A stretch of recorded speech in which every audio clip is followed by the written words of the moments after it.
Vamos entonces a dar comienzo con esta primera sesión de las 14ª Leccións Xacobeas y me cabe el placer de presentar ante ustedes al doctor Pachi Pérez Ramallo.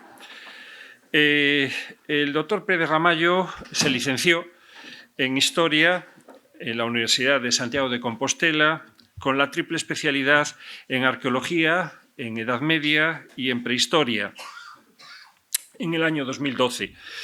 Posteriormente realizó un máster en Ciencias Arqueológicas por la Universidad de Bradford en el Reino Unido entre 2014 y 2015 y actualmente es doctor en el programa de análisis forense de la Universidad del País Vasco. Su formación se ha complementado con estancias de investigación en el Instituto Max Planck para la Ciencia de la Historia Humana en Jena, en Alemania, y en la Universidad de Oxford, en el Reino Unido. Actualmente es investigador asociado en el Departamento de Arqueología del Instituto Max Planck de Geoantropología en Jena, Alemania, como ya he dicho, y es investigador postdoctoral en la Universidad del País Vasco. Durante su tesis doctoral, el doctor Pérez Ramallo centró su investigación en el origen y evolución del Camino de Santiago en la Edad Media, así como en las sociedades surgidas en torno a esta vía de peregrinación y su impacto en los reinos cristianos de la península ibérica. En total, se han analizado más de 400 individuos procedentes de 28 yacimientos arqueológicos, con una cronología que abarca desde los siglos IX al siglo XV de nuestra era. Los resultados de sus investigaciones le han valido para ser merecedor del Premio de Investigación 2022 de la Cátedra Institucional del Camino de Santiago y de las Peregrinaciones de la Universidad de Santiago de Compostela. De todas formas, no quiero terminar esta escueta presentación del doctor Pérez Ramallo sin hacer referencia al doble placer que para mí supone realizar esta presentación aquí en el ámbito de estas lecciones xacobeas. En primer lugar, placer por haber sido docente cuando comenzaba sus estudios en Historia en la facultad y también un placer, ese placer que nos llega a todos los que hemos sido docentes cuando tenemos la oportunidad de aprender de aquellos que fueron nuestros alumnos. Pero por otro lado, además de este doble placer, tengo que manifestar mi satisfacción por estar aquí. Mi satisfacción por ver cómo Pérez Ramallo progresa con paso firme hacia la maestría. En este mundo de la docencia y de la investigación, algunos llegamos a ser profesores. Solo una pequeña minoría alcanza el grado de ser maestro. Sin lugar a dudas, a él le espera esta realidad. El doctor Pérez Ramallo será maestro. Por eso, como digo, para mí es un placer y una satisfacción estar aquí. Y antes de concederle la palabra, me van a permitir que dilate un poco más esta presentación para hacer referencia al hecho de que a lo largo de estos días nos va a acompañar esa estatua, una nueva propuesta iconográfica del apóstol, una estatua que es obra del escultor Thierry Venati, que ha llegado de Francia ahora mismo. Es una imagen que ha llegado pues, hace unos instantes y que, como digo, es una nueva propuesta, una interesante propuesta iconográfica y que nos va a acompañar a lo largo de estos días. Le agradecemos esta deferencia al escultor porque nos permita participar de su arte y de su propuesta. Y sin más dilaciones, le cedo la palabra al doctor Pérez Ramallo. Muchísimas gracias por la generosidad que ha tenido en aceptar nuestra invitación para participar en estas lecciones.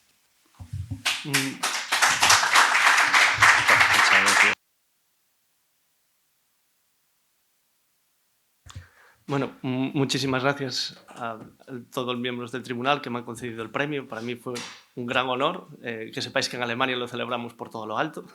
Hasta mi jefe estaba muy contento y me llegó a decir orgulloso de mí. Viniendo de él fue bastante, teniendo en cuenta que es alemán.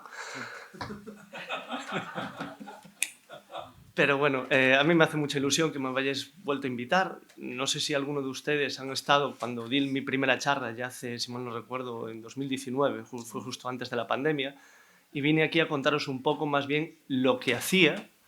Pues hoy os voy a traer lo que he hecho, lo que hemos obtenido, qué resultados hemos obtenido en la tesis y una serie de publicaciones que ya están disponibles de acceso abierto para todo el mundo, revisada por pares en revistas de impacto internacional. Entonces, aquí tenéis el título, que es el título de mi tesis traducido al castellano. Este es el logotipo que me encanta, que hizo un amigo mío que es diseñador. Y ahí están todas las instituciones que han permitido que hoy esté aquí, desde la Cátedra, la Universidad de Santiago, el Masplan, la Universidad del País Vasco, la Obra Social La Caixa, a la que le debo la beca, y sobre todo la fundación de la Catedral de Santiago. Y yo tengo la manía de que cada vez que empiezo mis charlas empiezo contando una historia. La gente siempre, yo creo que soy más un cuentacuentos que un investigador a veces cuando doy charlas.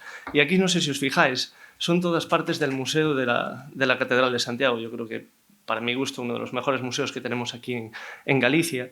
Y no sé si os fijáis que hay una serie de audioguías, que son esto que se suele dar a la gente de fuera, pues para que tenga una información, pues una pequeña guía, una especie de telefonillo, hoy en día ya nuestros teléfonos, que le va explicando un poco lo que es la catedral, la historia y demás.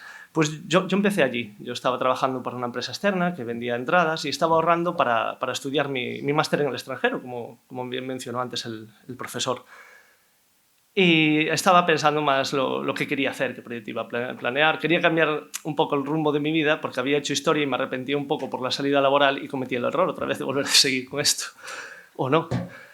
Entonces, atendía muchos peregrinos. Un peregrino americano, no este peregrino americano, no lo vamos a colocar, sino un peregrino americano que llegó un día y me pidió una audioguía. Entonces fue a hacer la visita, estaba por allí y me llega pues no sé cuánto duraría la visita entre el museo y la catedral, pongámosle 1 hora, 1 hora y media.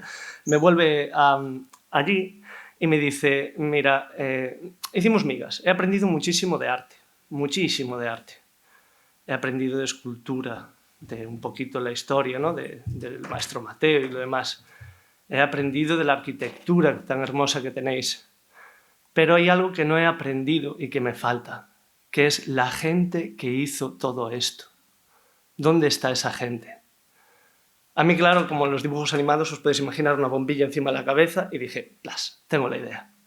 Vamos a intentar encontrar y saber esta gente. Vamos a intentar encontrar a ver si identificamos algún peregrino ahí. Disculpad.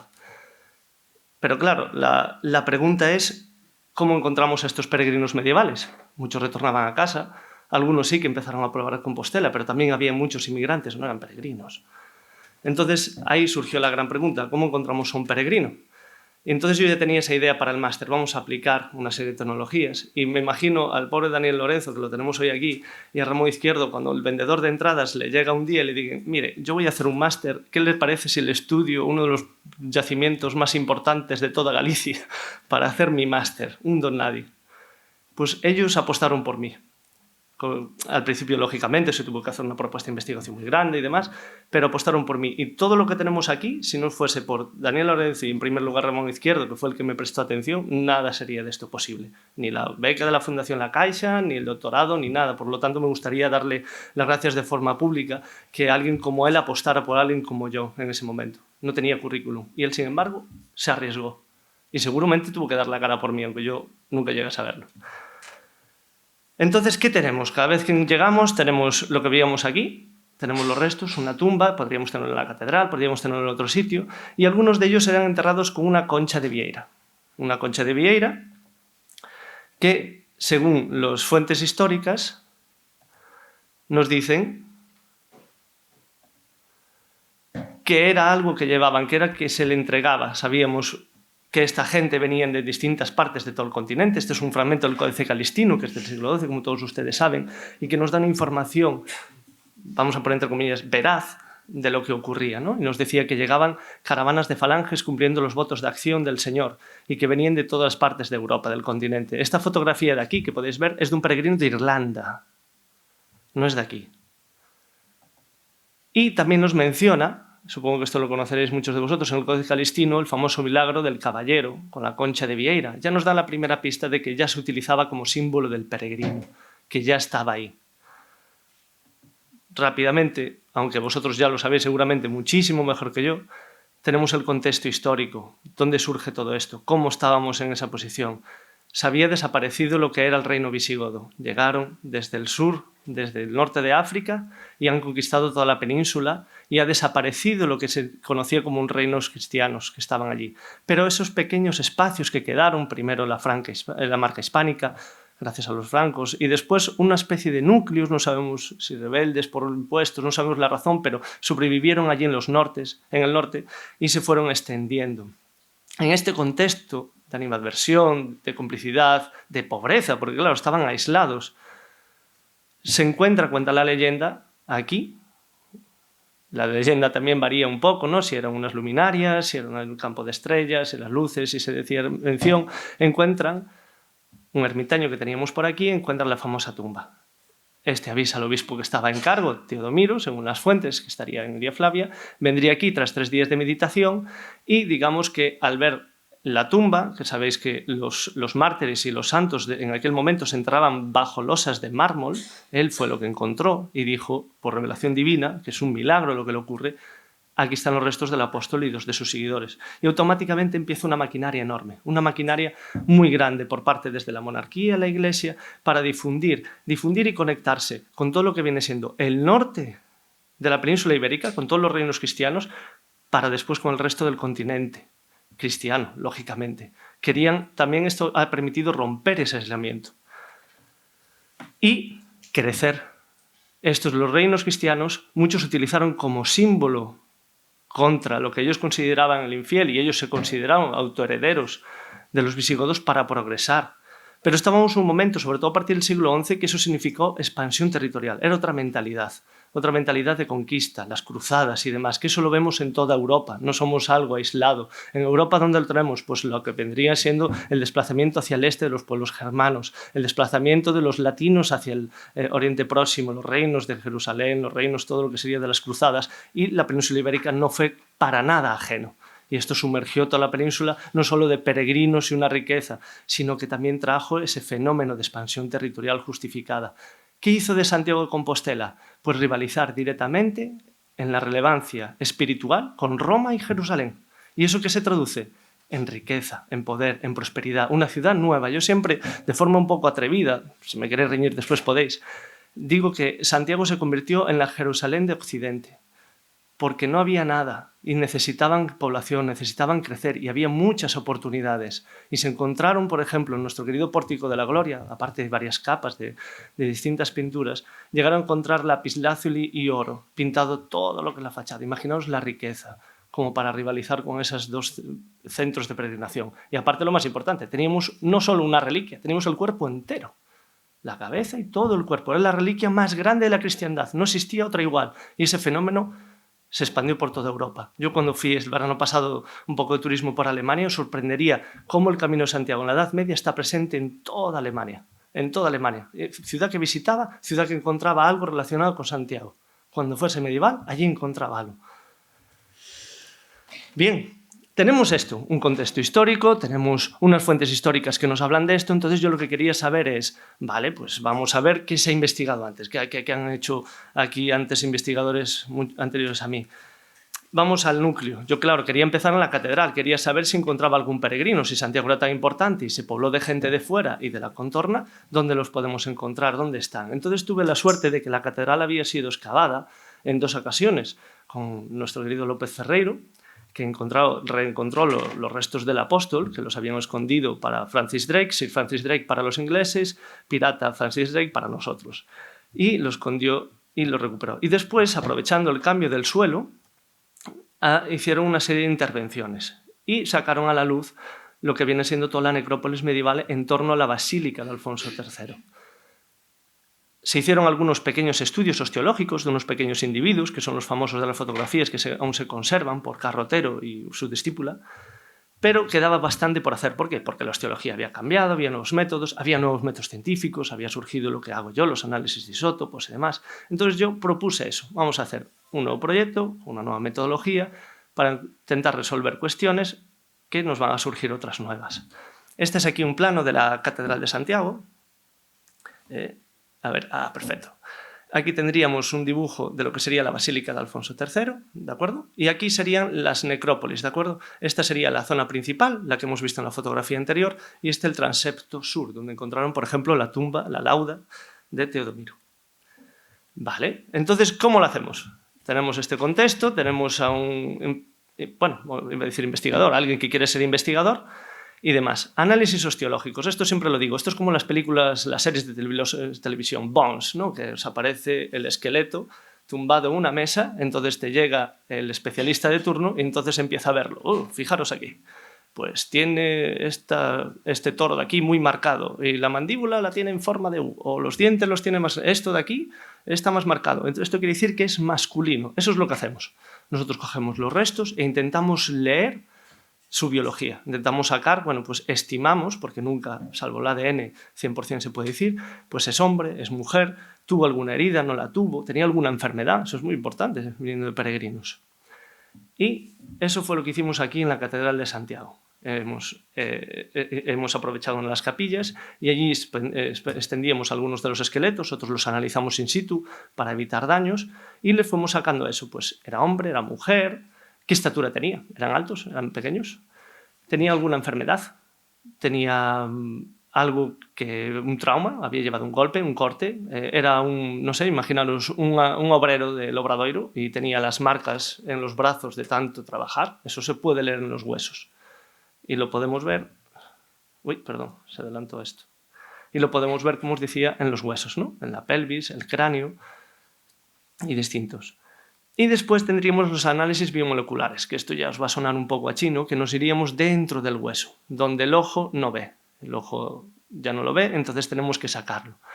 ¿Y qué pongo yo siempre? Somos literalmente lo que comemos. Es una frase un poco pesada, ya lo sé, pero todo eso queda reflejado en sus huesos, en sus dientes. Sus huesos, salvo el hueso petroso, que sería el del oído, que se mete dentro, que se deja desarrollar a los 2 años, 2 años y medio, por eso es tan bueno para el ADN, tan famoso. Los dientes, una vez formados, se acabó. Como tengamos una carie, ya la liamos, ¿verdad? No se vuelve a regenerar. El resto sí, está en continua regeneración. ¿Cómo se regeneran? Tienen 2 partes. La parte inorgánica, que sería, pues, pongámosle un cristal, muy rígido, muy fuerte, y la parte orgánica, que esa se va cogiendo pues, por lo que se alimentan los carbohidratos, las proteínas, y eso va generando esa parte flexible que evita que rompa. Y eso, pues por ejemplo, una costilla, cada 5, dependiendo de la edad del individuo, 5, 10, 15 años como máximo tienen una costilla nueva. Un fémur, 20 años. Todos ustedes son nuevos, igual que los órganos, se están regenerando. Nosotros jugamos con eso. Hemos cogido y dicho, pues si el diente se le forma entre los 2 años y los 10, pues podemos tener la dieta de cuando era un niño. O los valores de oxígeno y de estroncio. ¿Qué es eso? Pues eso viene de las partes de las plantas. El suelo, el sustrato, queda reflejado como si fuese para siempre en cemento, en su esmalte, y me puede permitir decir de dónde es usted. Si es usted de una zona con una piedra de granito, como podremos ser de aquí, si es usted de una zona cálida, Sevilla, Santiago, si es usted de una zona de montaña, más pegado a la costa, todo eso le va a quedar reflejado en los dientes. Entonces todo esto lo utilizamos y dijimos, ahora tenemos el perfil, vamos a tener si es hombre, si es mujer, y ahora vamos a detectar si era o no local y qué comía, y sobre todo, si había cambio en su dieta. Si esta persona crecía en un sitio y se viene a Santiago de Compostela, ¿qué solemos hacer cuando venimos a Santiago de Compostela? Comemos marisco y pescado, ¿verdad? Pues eso también lo busqué. Entonces esto es lo que encontramos. Fijaros, este es un leprosario de Santa María de Magdalena de Winchester, Reino Unido. A través de estos métodos supieron que él era británico, no era de allí, pero había estado en Santiago de Compostela, retornó y falleció en el leprosario. Y con estas técnicas, el ADN que estamos empezando a aplicar también en estos individuos, sacaron que sí que tenía lepra. Y fíjense, ahí tiene su concha. Lo único, era el único elemento con lo que le enterraban. En la Edad Media tenía que ir la gente pura ante Dios, pero curiosamente lo que mantenían era la concha, que, bueno, os voy a hacer un spoiler. Hemos encontrado otros símbolos previos a la concha de Vieira, que os voy a comentar más adelante. Entonces, ¿nosotros qué cogemos? Esto de aquí, una costilla, un fragmentito, fíjense que tiene aquí la escala para que vean, y un diente. De aquí sacaríamos el esmalte, de aquí la raíz para el colágeno óseo y una costillita. No necesitamos nada más. Y con eso sacamos toda la información. Fíjense, ¿Quieren ver lo que es el colágeno? Esto aquí, este líquido. Después le metemos como una especie de secadora y se convierte en una esponja, como una esponja que tienen ustedes del baño, se convierte en eso. Y eso lo medimos como el carbono 14, que lo tienen ahí. Es el mismo proceso. El carbono 14 funciona de una forma y nos da una antigüedad, y este nos dice, pues, ¿qué comían ustedes? Yo se lo puedo hacer ahora mismo con un trozo de pelo, con una uña. Puedo sacarle, con la uña que tienen ustedes ahí, hace 6 meses que había estado usted comiendo. El pelo puedo sacarle por centímetros y verlo por meses. Eso lo hacen, por ejemplo, con las momias, sacrificios humanos incas y cosas así. Pero lo que comemos nos marca. Entonces, si ustedes comen un tipo de plantas, C4, el maíz, sí, aquí tenemos el privilegio de tener a gente de América, el maíz tiene unos valores muy característicos, muy propios. Pero si come plantas más típicas europeas, salvo el mijo o el millo miúdo, como le llamamos aquí, normalmente tiene estos valores. ¿Que come usted carne? Pues le va a quedar por estos valores. ¿Que come usted pescado o un mamífero? Pues tiene usted estos otros valores. Y eso es lo que vemos reflejado. Y esto nos va a aparecer unas gráficas muy raras que van a ver ustedes después.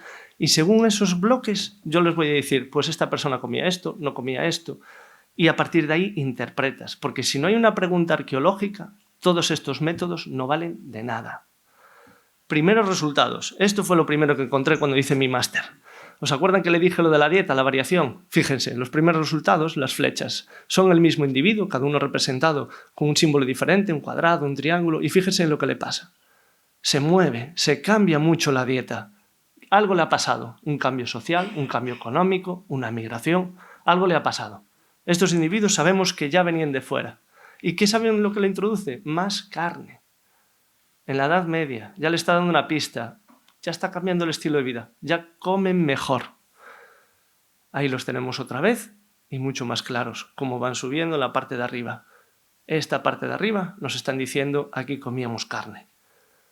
Otra vez tenemos lo que les comentaba, esas variaciones, e incluso podemos llegar a ver el cambio a lo largo de los años, porque llegamos a identificar cuándo se movían para Santiago de Compostela, que eso lo vamos a ver después. Y esta gráfica de aquí, que parece la economía española en 2008, si ustedes se fijan, esto de aquí son los dientes y esto de aquí lo que comía al final de su vida en la costilla. Nos da, como les dije, en este caso sería seguramente los 10 últimos años de vida. Y fíjense, comía así y va bajando y ya se va estabilizando. Entonces sabemos que en torno a los 9 años y medio, más o menos, 10 y medio, esta persona ya se vino a Santiago. Ya lo cogimos, ya lo tenemos, algo le ha pasado. Y no solo eso, analicé 8 individuos. 6 de los 8 eran de fuera. Yo me explotó la cabeza. Yo quería encontrar un peregrino o un inmigrante y encontré 6, que fue un golpe de suerte, una carambola. Aquí lo vemos perfectamente. Esto sería la fauna local, o sea, ovejas, piensen, ¿no? Que se criaron aquí. Y aquí serían los valores de Santiago. Pues mire, aquí tienen. Todos estos son de fuera, ni uno de aquí. Y aún por encima la dieta me daba que eran cambios. Yo me volví loco. Dije, pues tengo que seguir esto, tengo que saber si es un golpe de suerte, tengo que saber cómo se fundó Santiago y, sobre todo, más allá de Santiago, qué es lo que ocurría. Entonces, ahí obtuve la beca de la Caixa, empezamos a hacer la tesis doctoral y volvimos a la catedral. Daniel Lorenzo ya tirándose de los pelos, otra vez tengo que aguantar a este pesado. Pero dije, no me llega ya solo una zona, vamos a hacer 3. La zona que hemos analizado ya antes, que ven. Esta es la Basílica, de Alfonso III, y hemos extendido a la zona 1, justo delante de la entrada a la Basílica Alfonso III. Ellos cumplían muy a rajatabla en ese tiempo de no enterrar dentro del templo. Cada vez que hacían un templo, sacaban las tumbas y iban a estar dentro. Y en la zona 2, donde estaba, como les dije, Teodomiro y otras laudas de personalidades históricas. Entonces vamos allá. Esta es la fotografía de Chamoso Lamas, cuando hizo la excavación. Y nosotros lo que hicimos en colaboración con Juan Luis Arzuaga y gente de Atapuerca, un levantamiento 3D que está disponible, abierto para todos ustedes en el artículo. Lo pueden descargar allí y disfrutan de en casa y pueden viajar a la necrópolis. Y no solo eso, la pueden girar, voltear y ver cómo están todas las tumbas sin necesidad de ir hasta allí, con un ordenador desde su casa. Eso está para todos ustedes.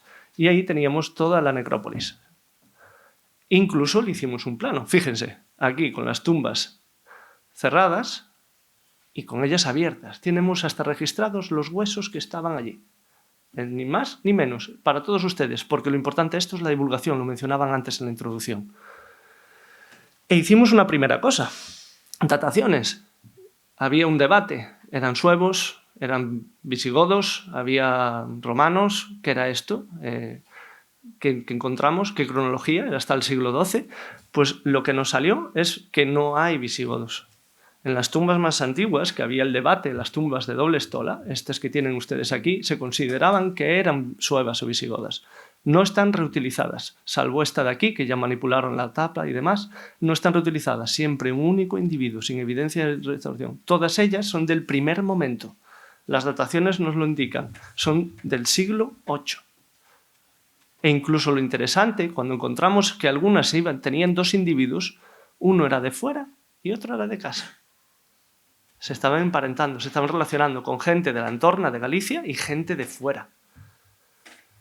Y también encontramos en esta parte de aquí, perdón que les vuelva para atrás, esta parte de aquí, ven esta L. Esto de aquí, perdón, me equivoqué, aquí y aquí.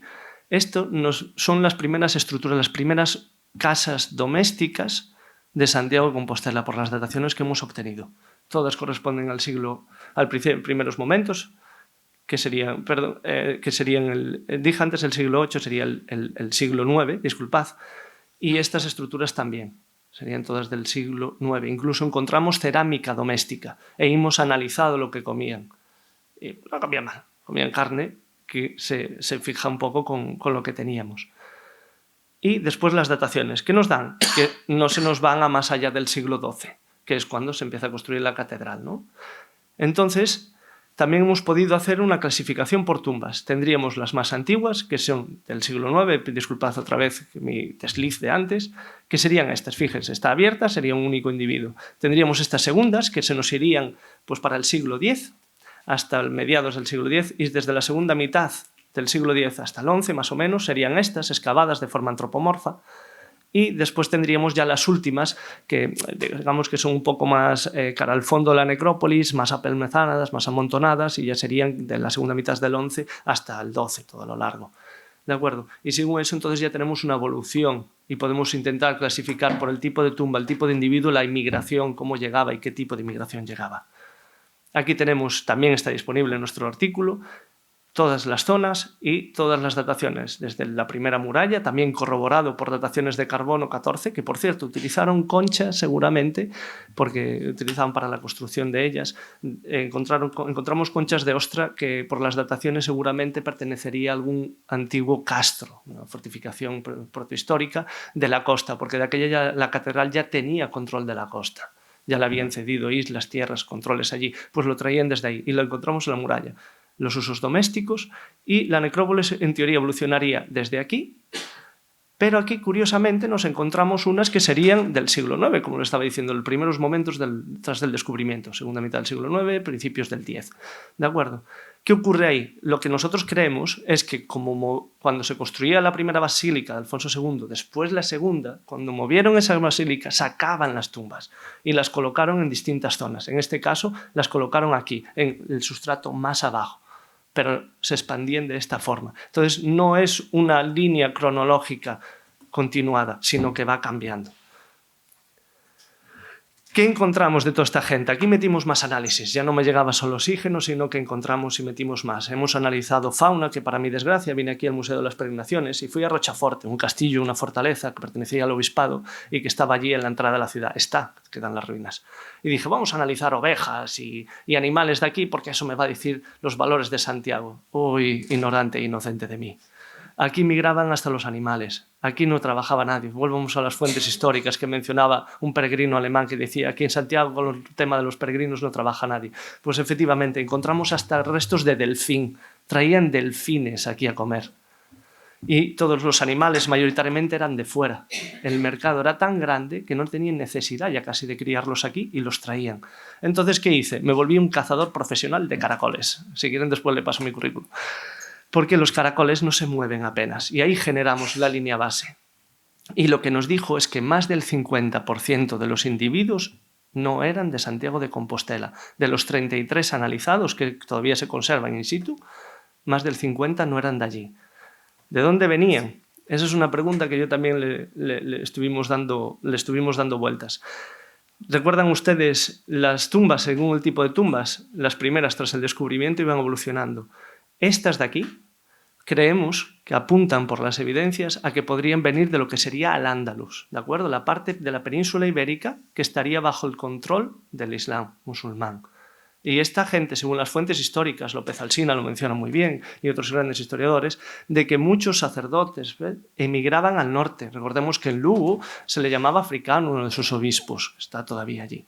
Pues lo que nos apuntan es que en un primer momento muchos de ellos venían de allí, de la zona de Mérida, de Badajoz. Recuerden que por allí hubo sublevaciones, que tuvieron que, por desgracia, pasar un poco a cuchillo para tranquilizarlas. Pues parece ser que en ese primer momento estos dos tipos de tumba venían de por allí. Pero aquí ya ocurre un cambio. ¿Qué nos dice la fuente? ¿Cuándo tenemos el primer Franco por aquí? Siglo X. Pues a partir de ahí creemos que esa inmigración ya se vuelve, se tronca, se cambia cara al norte de la península ibérica y sobre todo zonas que podría ser sur de Francia, Italia, sur de Reino Unido. Zonas que por ahora no podemos definir perfectamente, el ADN nos va a ayudar, pero que nos coincidiría por esas zonas de allí. Y la famosa dieta. ¿Qué nos dice la dieta, Pachi? Pues para empezar, ¿se acuerdan ustedes que les hablé de las dos zonas que había? La zona 2, la zona 1 y la zona 0. Pues la zona 1 y la zona 2, ahí está la clase social. Ya ahí dividimos en estratos sociales. Ahí comen muchísimo mejor. Ahí ya son otro tipo de sociedad. ¿Por qué? Porque están más cerca de las entradas de la basílica. Cuanto más cerca, estás más cerca del apóstol. Y el apóstol no tiene bendiciones, por lo que parece, para todo el mundo. Entonces, cuanto más cerca, más te llegan. Y los de aquí serían clases más del común. Y aquí lo vemos, la mejor dieta, la élite, y lo de abajo, como una población urbana, se va esparciendo por todos. Y volvemos a ver en los dientes, eso que les comentaba, esas variaciones dietéticas, lo volvemos a encontrar en varios individuos, que nos están diciendo que inmigraba incluso de niños. Pues podría venir con la familia. E incluso aquí tenemos la variación, fíjense, estos son los valores, los triangulitos, ¿de acuerdo? Fíjense que están todos más cara a la derecha y se van apelotonando, que es el mismo individuo, pero ya en sus costillas, hacia la izquierda. Fíjense cómo van pasando de las plantas C4, que de aquella el mijo era asimilado con gente de clase baja, hacia aquí. ¿Y aquí qué meten más? Carne, buen pescado, ya no meten tanto otros tipos de animales, pero sobre todo la carne es la clave, tienen acceso a ella. Y eso lo vemos muy claramente en los otros análisis que hemos hecho, pero incluso por cronología. Cuanto más antiguo, fíjense, Santiago acababa de surgir, no eran nadie, no tenían todavía ese peso, esa economía, pues fíjense, están aquí abajo los pobres. Pero a medida que van creciendo, hasta el siglo XII van creciendo, van mejorando la ciudad y con ello sus habitantes. Como les he dicho, una mención rápida, aquí tienen el artículo. Si quieren ustedes leerlo, está acceso abierto y publicado por todos nosotros. Aquí estamos todo el equipo. Y tienen el modelo 3D y muchos más detalles que ahora, por desgracia, no me puedo detener. ¿Qué ocurría con el resto del Camino de Santiago?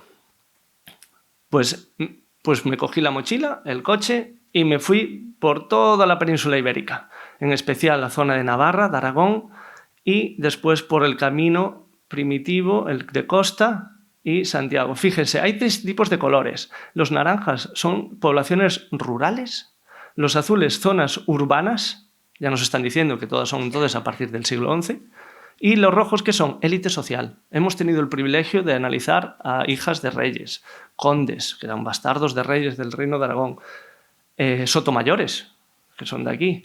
Hemos analizado un tipo de nobleza y después las poblaciones. ¿Y qué dijimos? Pues vamos a primero perfilar la sociedad. ¿Cómo surge? Es verdad que el Camino de Santiago no solo permitió crecer a Santiago, sino todas las poblaciones vinculadas al camino. Y de repente cambia un poco esa sociedad que veíamos aislada, marginada al principio y crece. Bien, aquí tienen los grupos de población. La mayoría se concentran aquí. ¿Por qué? Porque es cuando más pueden hacer el Camino de Santiago. Pero en el resto del camino apenas hemos podido recuperar niños, los huesos son más débiles, más...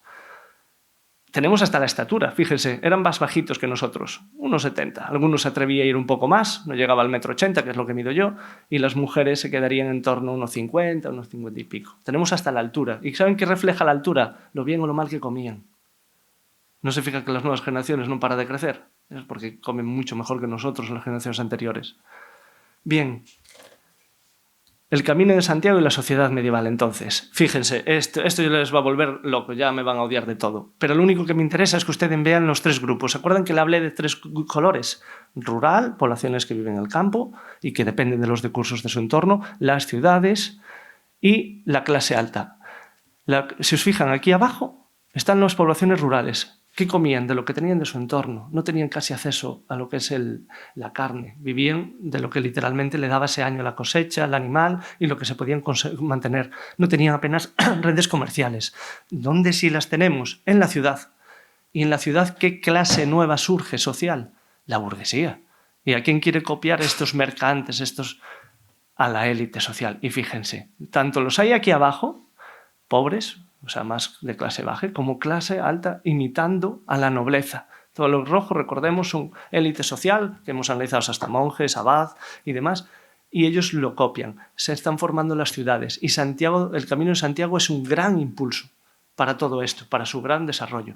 Fíjense aquí cómo se ve, no hace falta que se lo diga. Cuanto más alto, más carne. Urbanos, rurales y la élite social. Pues eso lo hemos visto. Pero no solo ahí, lo vimos en los animales.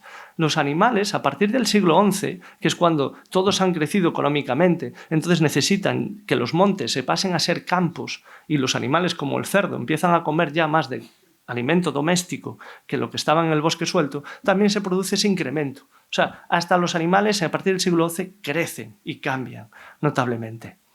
Sobre todo el cerdo, y si se fijan aquí, las cabras. Este artículo también está publicado, todo de poblaciones vinculadas urbanas, rurales y élites sociales al Camino de Santiago. También lo tienen ustedes de acceso para cuando quieran leer. Pero lo más importante, vamos a lo que nos interesa. Y los peregrinos y las peregrinas. Acuerda que le hablé que lo único que teníamos son conchas de Vieira. Entonces tenemos dos formas de identificarlos. Vamos a apostar que la concha de Vieira es el símbolo de peregrino. Esta persona, vamos a creer que no le vendieron alguna concha falsa, vamos a pensar que no se le dieron otro lugar, vamos a hipotizar de que es la concha, como nos dicen los fuentes históricos, su símbolo. Por eso la Catedral de Santiago se molestaba en controlar la concha y prohibía y castigaba a aquel que la vendiese fuera de su control. ¿Qué ocurre con esta gente? Pues bien, vamos con un poco lo que sería su dieta. Comían diferente, comían iguales. ¿Qué les ocurrían? Los triángulos vienen siendo nuestros peregrinos y peregrinas, y los circulitos son las poblaciones a los que están vinculados, que ahí también encontramos inmigrantes, pero no puedo decirles si eran peregrinos o no, porque el Camino de Santiago también atraía población, entonces necesitaban y se paraban allí a vivir, pero no enterrados con la concha. Hay hospitales de peregrinos como en Pamplona que encontramos que tienen unos valores que nos dicen que cada uno era de su casa, no eran de allí, pero no puedo decirles, eran peregrinos, están enterrados en un hospital de peregrinos, no eran locales, pero no tienen concha, no tengo algo que me pueda avalar. Entonces, como pueden ver, los peregrinos se reparten, no hay en principio una diferencia de dieta. Sí que es cierto que muchos de ellos tienen mejor dieta que la mayoría de la población, pero también los hay que lo tienen muy abajo. Recordemos que ocurre a partir del siglo XII, se genera un tejido enorme en el Camino de Santiago que favorece dar alimento y hospedaje. Roncesvalles, daban hasta, que si mal no me equivoco, más de una semana. Tenían políglotas allí para alimentarlos. Y había mucha gente que parece que se iban para allí. Navarra, este es un ejemplo que me encanta. Nosotros hemos tenido la ocasión de poder analizar el mayor número de peregrinos medievales según la concha y las dataciones de carbono 14. Son más de 20 individuos, identificados como propiamente peregrinos. La mayoría se han concentrado en Navarra y en Aragón, un poquito País Vasco y La Rioja. Y aquí tenemos otra vez, fíjense, los peregrinos con la concha enterrados son estos 4 de aquí. Se los marqué aquí bien. Zona urbana y rural. Vuelven a estar por encima. Caray, los peregrinos entonces el que podía hacer el camino no era precisamente alguien pobre, habría de todo. Pero muchos de ellos ya nos están destacando, ya nos están diciendo esta parte. Otro ejemplo que encontramos, Santa María de Arlas. Fíjense, aquí disparado. Es una población rural pequeñita del sur de Navarra y encontramos allí, pues había niños, nada, pues era una población, no tenía, pero de repente nos fijamos y pumba, el peregrino, aquí arriba, diferente, completamente, y empezamos a encontrarlos también en Santa María de Uge, el peregrino, diferente, completamente, nos está diciendo que no era local, nos están diciendo que esos peregrinos, sobre todo en poblaciones rurales, estaban de paso y que algo les llevó y que tuvieron que enterrarse ahí. Ahí tenemos otra vez Santa María de Uge con la dieta, más arriba de todos, come más que todo el mundo. Tiene mejor calidad de vida en principio. Y estos son los peregrinos que los encontramos. Entonces los comparamos con pez con concha y sin concha. Perdón, shell con concha, no shell sin concha. Más o menos a nivel global, si cogiésemos todos juntos, no destancan tanto, no hay tanta diferencia, se mantienen más o menos las barras, pero sí que crece un poco más con concha. Entonces nos está diciendo que era muy diverso, pero que había gente importante. Y ¿Dónde está la diferencia? Se estarán ustedes preguntando. En los hombres y las mujeres, el género, el sexo. Esa es una de las principales diferencias que hemos encontrado. Yo fui el primer sorprendido. Yo recuerdo cuando analicé la primera mujer peregrina, mira, era una niña, perdón que lo diga, 17 años, tenía una enfermedad en la cadera. Me gustaría imaginar que estaba haciendo el Camino de Santiago por eso. Falleció haciendo el camino, no era de allí. Y yo pensé que serían anecdóticas. Si tenemos problemas hoy en día entre hombres y mujeres, imagínense en la Edad Media. Era mi prejuicio, era mi... ¿Cómo carajos? Era totalmente patriarcal. Pues no, en igualdad más o menos de número tenemos hombres y mujeres haciendo el Camino de Santiago. La diferencia está en el estatus social.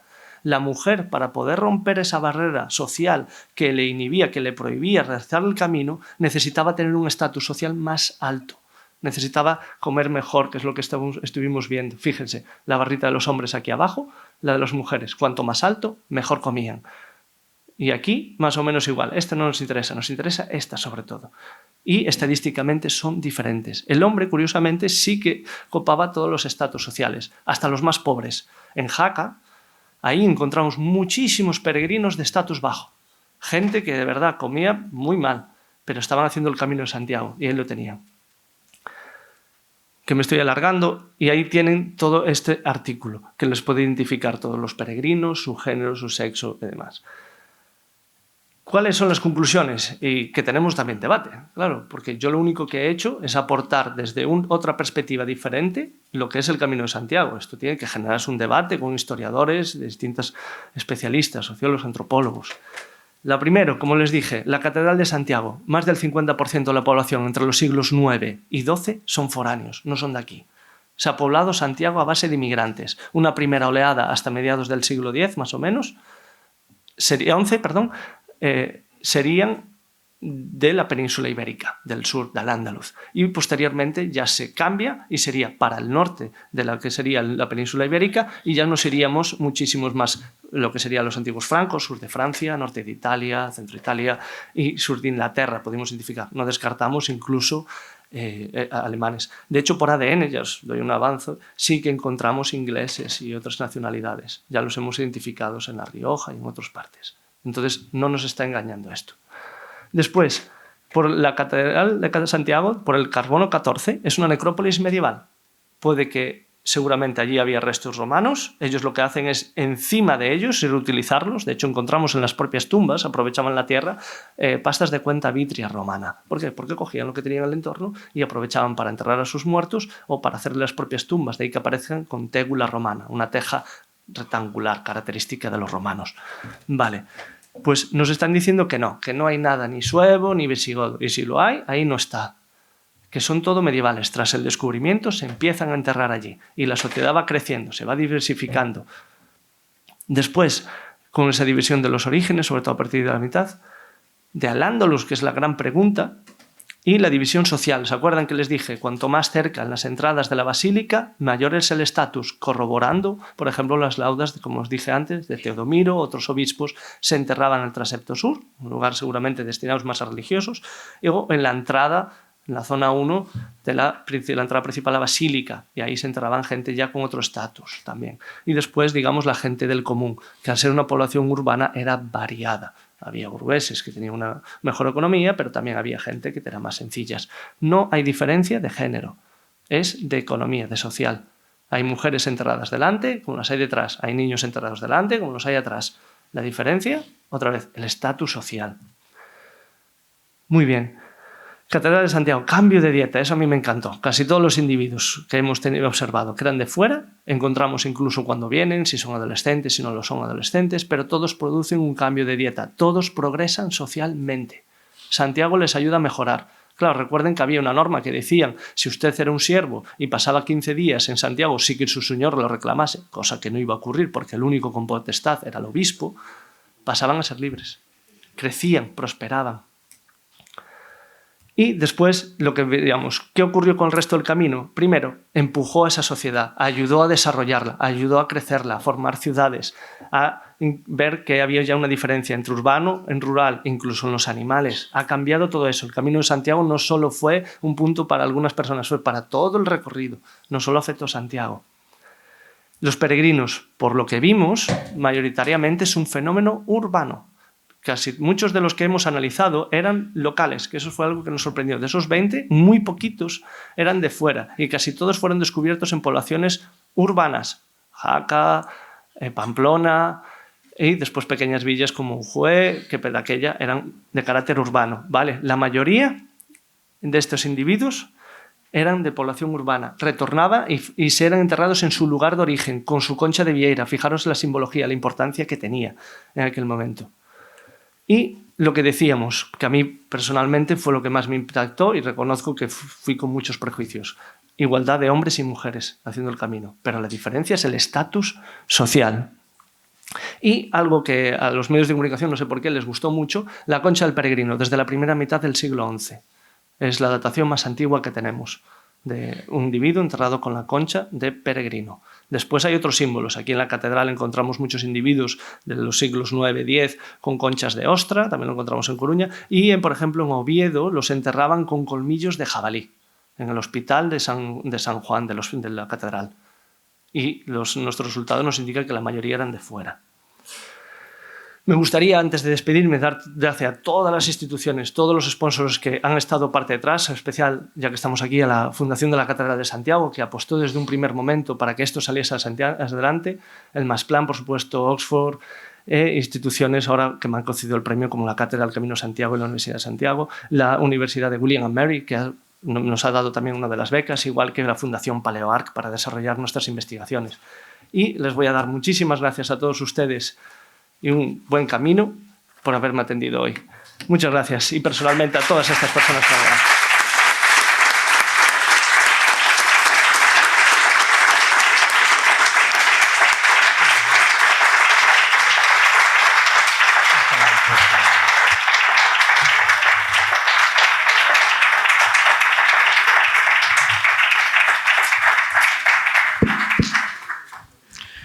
Bien, habrán podido observar que con mi presentación no hubo ningún tipo de exageración en lo que yo decía, ¿no? Y que realmente los trabajos que nos ha presentado aquí son espectaculares en sus resultados. Bien, creo que ahora tenemos la oportunidad de abrir un espacio para darles a ustedes las palabras y que tengan la oportunidad de hacerle llegar al doctor Pérez Ramallo pues, sus curiosidades, sus dudas o los comentarios que consideren oportunos. Por lo tanto, les cedo la palabra a ustedes, miembros del auditorio.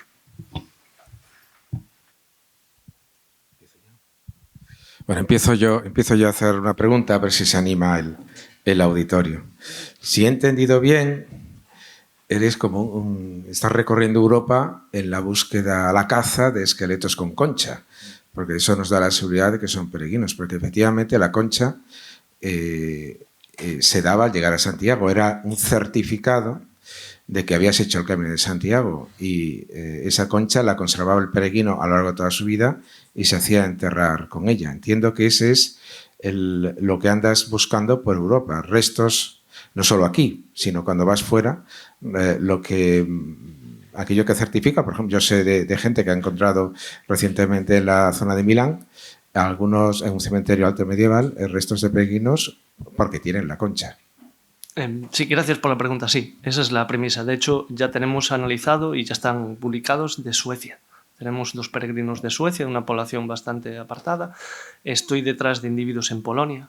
En Polonia, recuerden la Liga Hanseática, ¿no?, que conectaba no solo el mercado entre distintos países, sino que aprovechaban esos barcos y venían hasta aquí. Sí, esa es la idea. Me gustaría, no sé qué va a pasar con el futuro, yo no decido tanto eso, pero sí extender el proyecto por todo el continente. Porque, como vimos en Irlanda, en Italia, en Francia, Polonia, en todos estos países han aparecido y están para estudiar. Entonces, a mí sí que me gustaría, sobre todo ver el grado de individuos que vuelven a casa y ver su perfil en el extranjero, porque aquí hemos visto que eran de todo tipo de sociedad, pero eran del norte de la península ibérica, aunque había muchos con un estatus social más alto. Mi pregunta es, ¿qué pasaba en el extranjero? Lo que puedo decir que los suecos eran clase alta. No eran unos cualquiera que se han podido permitir el camino desde allí. Entonces, me gustaría verlo en el resto.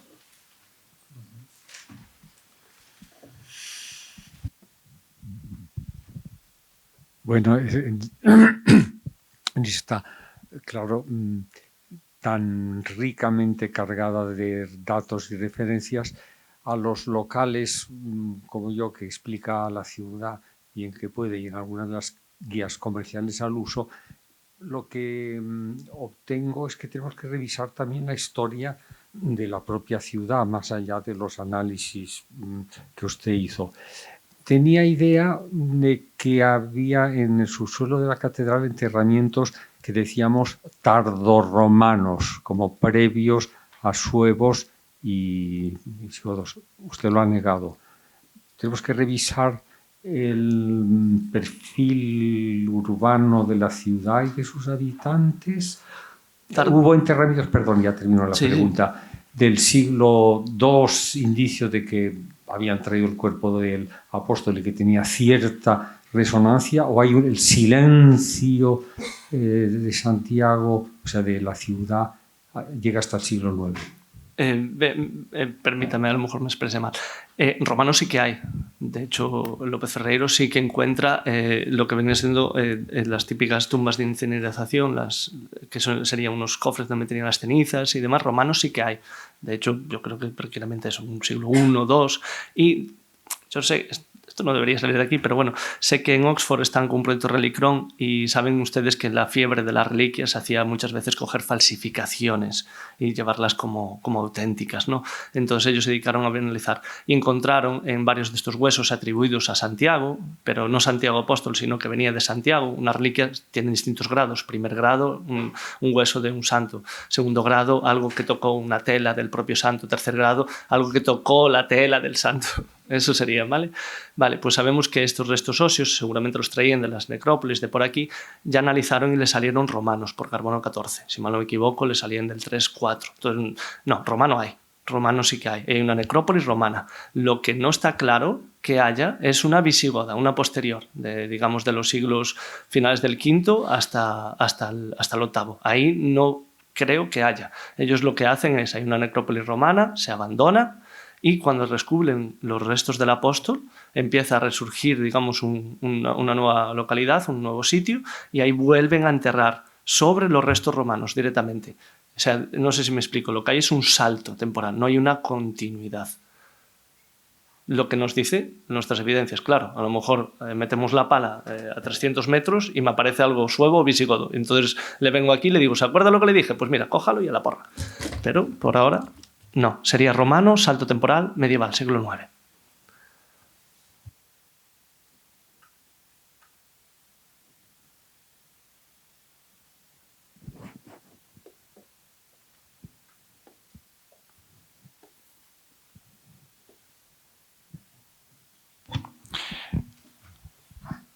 Pues a raíz de esta última contestación, entonces me hago yo otra pregunta.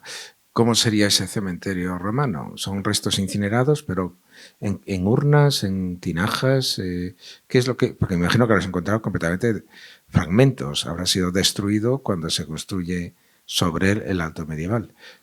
¿Ha aparecido monedas, algún tipo de elemento, algún ara romana, algún restos de cultos de época romana, etcétera? Me parece una pregunta muy buena. Sí que encontramos material. Hay una ara, por ejemplo, a Júpiter, que utilizaron la propia ara dentro de la necrópolis, en los pilares de la catedral, para ponerlo por ahí. Las tumbas no, yo creo que era una necrópolis romana que se extendía bastante en el tiempo, pongamos desde el siglo I hasta...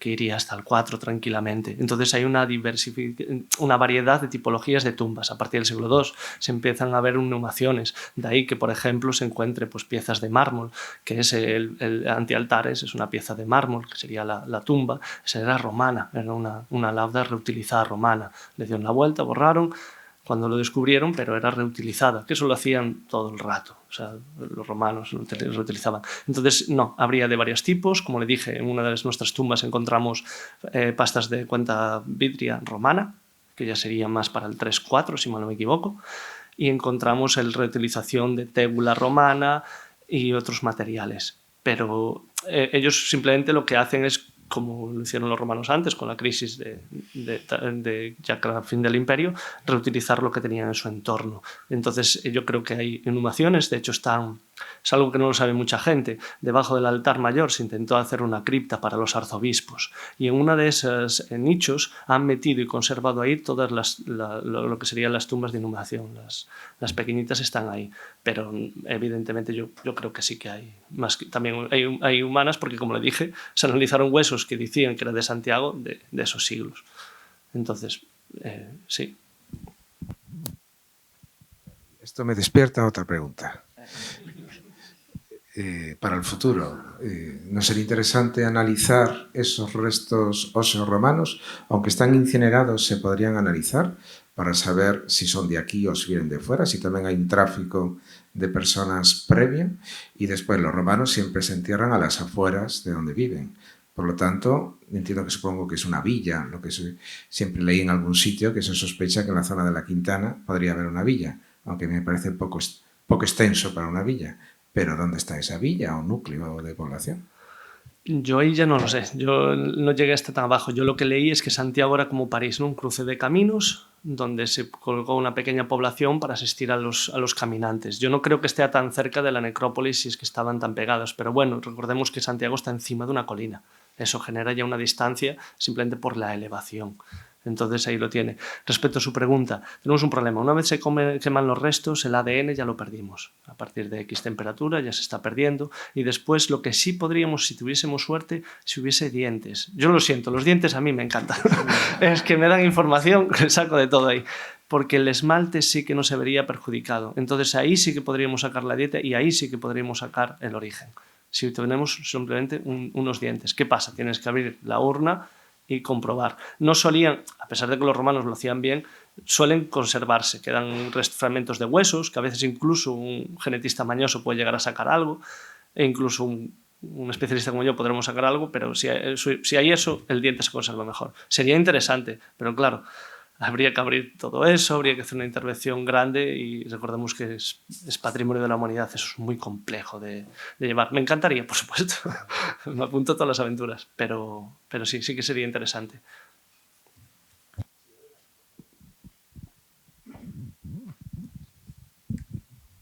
Yo no tengo pregunta sobre los dientes, pero sobre las conchas. Primero, saber, ya que, no sé, ha dicho que están para estudiar las del norte de Europa, las conchas que han encontrado. Pero si ha estudiado conchas, si se han conservado, si es un material que se conserva por los siglos y los siglos, y si ha determinado que son peregrinos solamente por las conchas o por otros Escucho, simplemente quería enseñarle una imagen para que vea el estado de conservación de una concha medieval. Creo que fue al principio del todo en la introducción. Aquí tiene una. Aquí, eso. Y después tiene usted, si quiere ir, se ve que se enfadó conmigo esto. Se lo enseño e intento responderle. Aquí tiene. Esta foto la saqué yo. Y esto es le digo ahora, esto es de Tudela. Esto es de Tudela. En Tudela tenía una especie de pudridero, era muy curioso. Se nos iría en cronología, ¿de acuerdo? Esto ya sería a partir del siglo XV. Y lo que hacían los peregrinos que fallecían haciendo el camino, tenían un nicho ya específico para ellos. Entonces los ponían allí, extendidos, esperaban que se pudriesen y cuando quedaban más o menos los restos óseos los empujaban y tienen pues un pudridero, pero con tranquilamente que habrá 2 metros de huesos de distintos peregrinos que han ido falleciendo y los han ido cayendo allí. Y la concha. Casi todos tenían la concha. Claro, es complejo, ¿no? Nosotros tenemos las fuentes históricas que nos dicen que les daban la concha de Vieira. Nadie me puede garantizar de que no hubiese falsificaciones. Es más, yo creo que identifiqué al menos una falsificación, porque la concha se suele dar la que tenía la forma cóncava, ¿no? La que tenía la curvatura, y esta la llevaba plana. Y en plan, esto ya huele mal. Pero es la primera pista que le da. Esta persona ha hecho una peregrinación, un camino, ha hecho algo. Claro, el Camino de Santiago era 1000 caminos a la vez, porque estaba lleno de santuarios por todo el camino, y esa gente iba a esos santuarios. Entonces nos dice que a lo mejor lo es. Entonces, ¿qué es lo que metemos ahí? Mis análisis. Vale, ¿es peregrino? Pues vamos a comprobarlo, vamos a ver el estatus social. ¿Dónde está enterrado? ¿En qué contexto? ¿Un hospital de peregrinos? ¿En una zona de población? Porque muchas veces los peregrinos foráneos son enterrados aparte de la población. Y hay otros que, curiosamente, eran enterrados en sus propios cementerios. En Pamplona lo vemos muy bien. Estaba dividida en 3 ciudades dentro de la propia ciudad, según el origen. Franco, si eran navarros o después ya otros. Y los navarros se enterraban en torno a la catedral actual y esos todos eran locales. Pero si nos íbamos a la plaza del Castillo, donde se encontró los restos del convento de Santiago, hospital de peregrinos, ahí ya no los vemos que eran locales. Entonces, ¿le puedo decir 100% que eran peregrinos? No. Puedo decirle que no eran de allí, puedo decirle si eran de allí y si la dieta sobre todo era diferente, porque dependiendo de dónde era esa persona, la dieta cambiaba mucho, mucho. Sí que es cierto que en los estatus altos, pero claro, son una minoría de la población, sí que la tienen muy homogénea, el resto no. Entonces, cuando veíamos también que la dieta era diferente, ya decíamos, es de fuera y por encima la dieta es diferente. O si era inmigrante, no nos olvidemos, muchos llegaban y decían, pues yo no sigo, yo me quedo aquí en La Rioja, voy a hacer aquí la catedral y me voy a vivir aquí para siempre. Y ahí los encontramos con el ADN, ahí sí que los encontramos. Ya encontramos franceses, encontramos ingleses y ahí los tenemos identificados. Y lo curioso es que el ADN por ahora, aunque no está publicado, ya se lo digo, está congeniando con mis resultados. Este peregrino era local, pum, ADN me dice que era local. Este era de fuera, por ahora nos está congeniando. Y bastante bien, simplemente afina mejor en el origen. No sé si le he respondido a la pregunta. Pero bueno, miren el estado de conservación. Las conchas son una gozada. Y lo interesante, muchas de ellas las analizamos, yo no soy especialista en esto, otro profesor.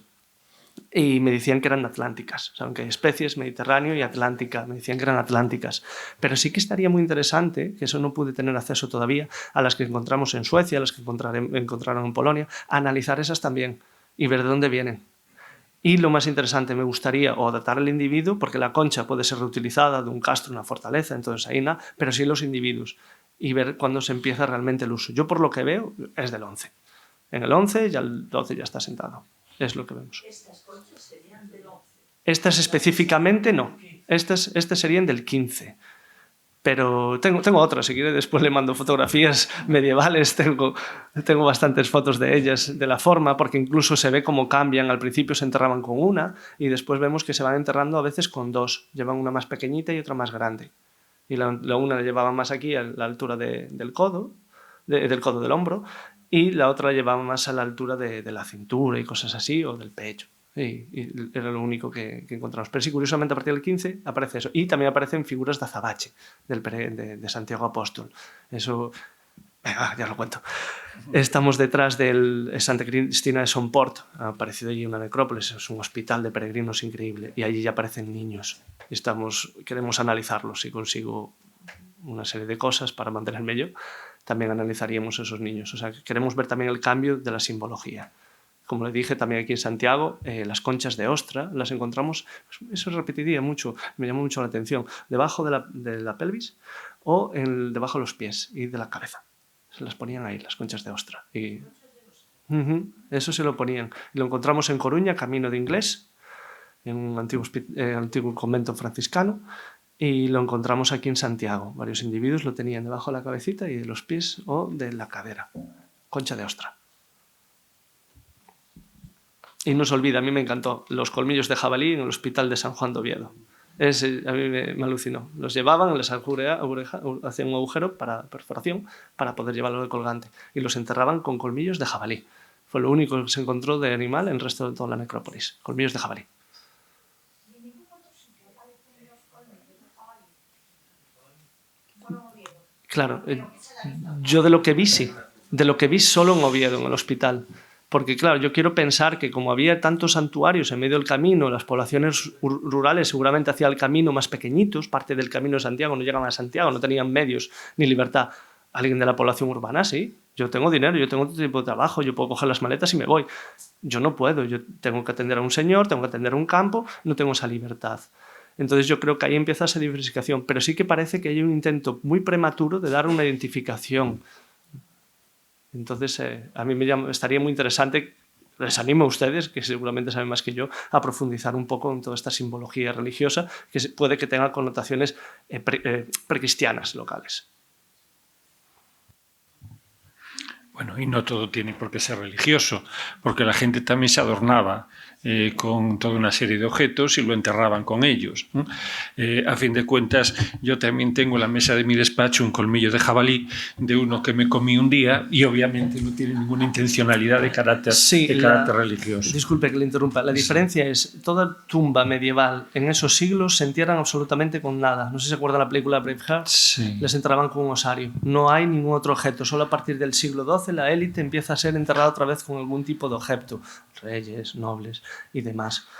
La clase baja no, lo único que encontramos son conchas, y donde encontramos esta simbología todos eran hospitales de peregrinos. Eso sí que es interesante. Entonces no era un capricho. Sí que encontramos, por ejemplo, ya en otras religiones, le puedo contar, en Tudela precisamente, una necrópolis mudéjar, o sea, personas islámicas dentro de territorio, ahí con la influencia cristiana, sobre todo a partir del siglo XIV, ya se enterraban con collares, con anillos, se enterraban los niños, los hacían unas almohadillas de seda con oro preciosas, y ya era la influencia, ha cambiado esa corriente. Pero hasta ese momento, que nos iríamos a la plena Edad Media, ¿no? Nos iríamos pues desde el 10 hasta el 13, me atrevería, que podríamos tener esa homogeneidad en la forma de enterramiento, sí que no hay nada. A partir del 14 le doy totalmente la razón. A partir del 14 ahí ya no me metería. Monedas no. Monedas yo no encontré personalmente. Encontré, pero claro, es que son cosas diferentes. Cuando alguien fallecía de peste, ustedes saben que eso no se tocaba. Eso los cogían, los enterraban de mala manera y con lo puesto. Yo no te toco mucho. Ahí sí que vimos sacos de monedas, hasta la llave de la casa llegamos a encontrar, y el enterramiento era muy precario. Y ahí es donde muchas veces hicimos el ADN y encontramos que era de peste. Pero claro, era un enterramiento apresurado. Yo presupongo que cuanto más avanzado en el tiempo, a lo mejor podrían encontrarlo con mayor facilidad. Pero lo que es siglo XIV, monedas que encontré. Eso no quiere decir que no la haya. Ya. Muy bien. Hay una pregunta que yo sí quería hacer respecto a lo que son esos otros objetos. Y no quiero que desvele investigaciones que están en curso. La pretensión de las lecciones jacobeas no es la de hacer spoilers, sino presentar resultados. Pero en cualquier caso sí tengo curiosidad, porque efectivamente en el siglo XV, en el siglo XVI, puede que en el siglo XIV ya, sí hay santuarios que empiezan a ofrecer a los visitantes objetos que pueden ser metálicos, objetos de recuerdo del santuario. De hecho, en el Sena, en París, se han encontrado, dragando el Sena, se han encontrado insignias de los diversos santuarios del Camino de Santiago también. Mi pregunta es, claro, estamos hablando de una época temprana, ¿aparece ya algún tipo de insignia? No me refiero a los azabaches, no me refiero a lo que puede ser el azabache, algún tipo de insignia, algún tipo de medalla, algún tipo de elemento representativo del santuario, que puede ser, pues no sé, una representación de la cabeza del santo, del propio santuario, en fin, algún objeto de ese tipo. Claro, el problema que tengo yo es que yo estudié todo anterior a esa cronología. Por ahora, ojalá pueda extenderlo a los siglos que usted hace referencia.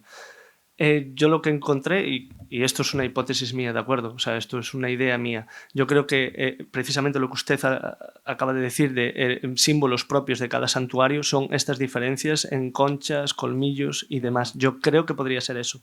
Y después hay algo que tuvimos un debate. Si se fijan, le contaba que había dos, ¿no? Una que llevaban en la parte superior y otra en la parte inferior.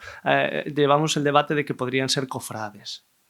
Tendrían ese símbolo, esa concha extra. Y muchos eran locales.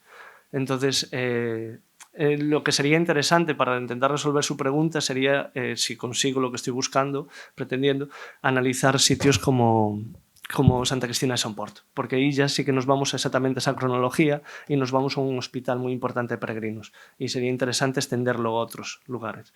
Pero ahí, como ya es esa cronología, sí que podríamos intentar verlo y ver con cuántos objetos. Más objetos salen, eso ya se lo digo yo, seguro.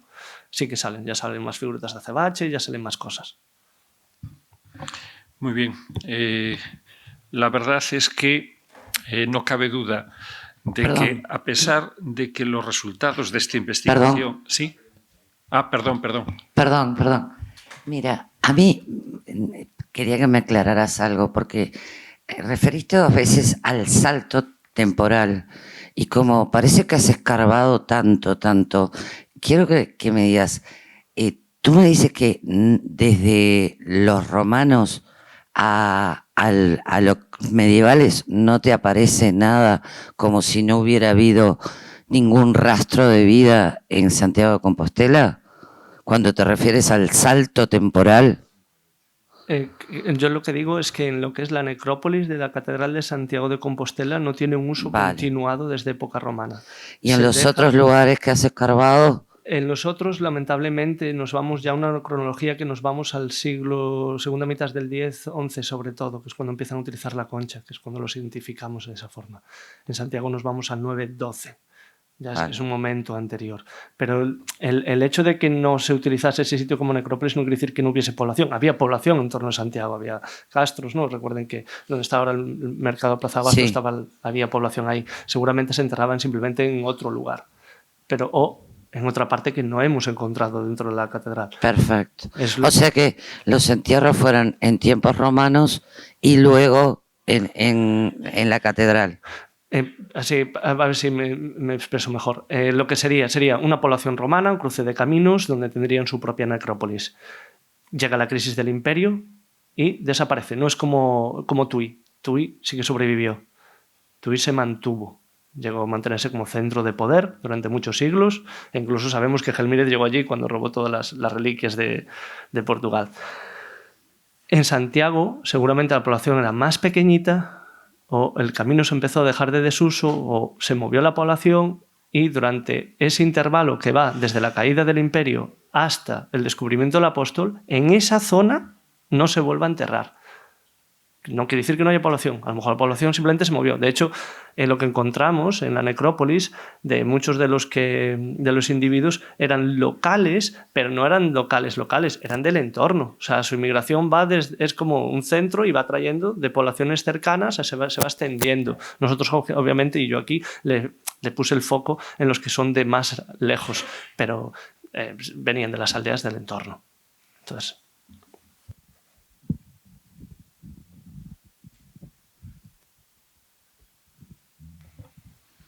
¿Alguna otra cuestión? Yo decía que realmente cuando uno escucha el resultado de una investigación tan original, tan pionera como esta, siempre nos deja a los que somos neófitos el deseo de que la cosa vaya más. Y de que las preguntas que suscita, porque toda investigación nueva responde preguntas, pero abre nuevos espacios para nuevas preguntas. Entonces todos desearíamos que las preguntas se contestaran automáticamente, y eso es complicado, y más en Santiago. Porque como acaba de decir el doctor Pérez Ramallo, Santiago es una ciudad que nos ofrece todavía muchas incógnitas, porque las excavaciones arqueológicas se han centrado en un entorno muy especial, que es un entorno privilegiado por el interés que suscita, pero obviamente desconocemos, él lo acaba de decir, ¿qué pasa con Solovio? Pues sabemos que Solovio existe, pero no sabemos nada acerca de Solovio, nada. No sabemos ni qué población había ahí, ni cuánta población había ahí, ni dónde se enterraba la población que había ahí. Obviamente podemos deducir que en un entorno más o menos próximo, pero claro, para eso tendríamos que empezar por levantar la Facultad de Geografía e Historia. Claro, obviamente las cosas ahí ya se ponen complicadas.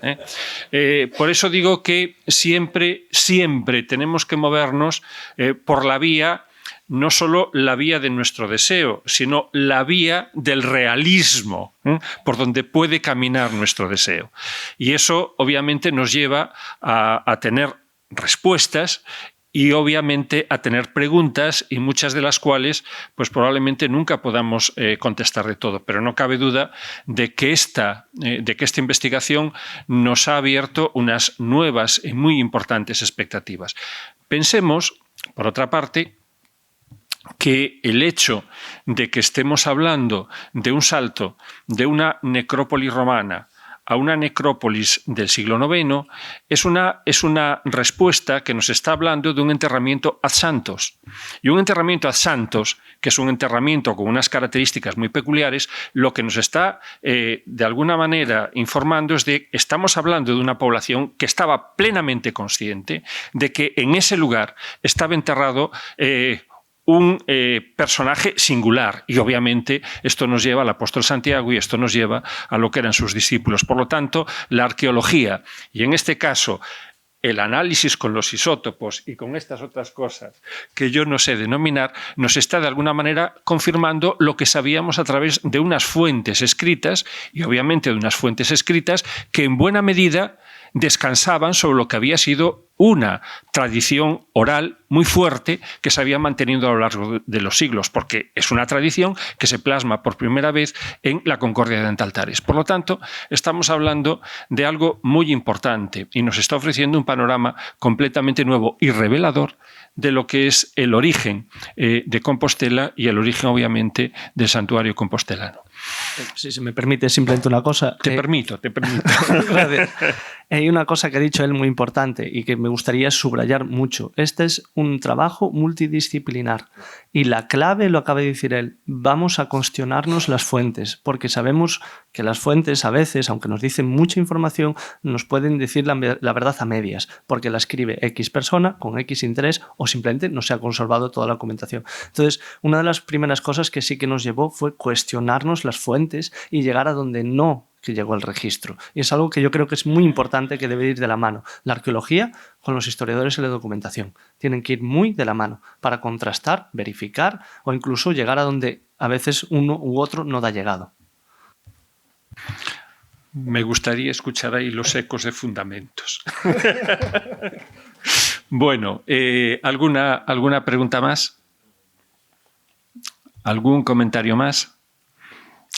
Les recuerdo que es una oportunidad de oro para poder hablar con este investigador que rápidamente se nos va a marchar a seguir trabajando, y dentro de 5 o 6 lecciones jacobeas tendremos que volver a invitar de nuevo. Bueno, el 28 estaré en Tui por unos resultados precisamente que pasa el Camino de Santiago en una necrópolis, pero este caso sí que sería visigoda y Suega. El 28 estaremos allí, gratuita, con visita guiada, y allí estaremos. Y la catedral, no voy a decir nada, pero va a venir una sorpresita en breve, seguramente, que creo que a todos ustedes les va a gustar mucho. ¿El 28 de este mes? En Rebordans, lo de la catedral, yo creo que va a ser después del verano. Bueno, muy bien. Pues ahí les emplazo. Muy bien, pues entonces vamos a cortar aquí ya esta primera conferencia. Tengo que felicitarle muy sinceramente y una vez más agradecerle muy sinceramente también su generosidad a la hora de venir aquí y compartir todos estos estudios. Mucha suerte, mucho éxito y mucha fuerza de voluntad. Muchas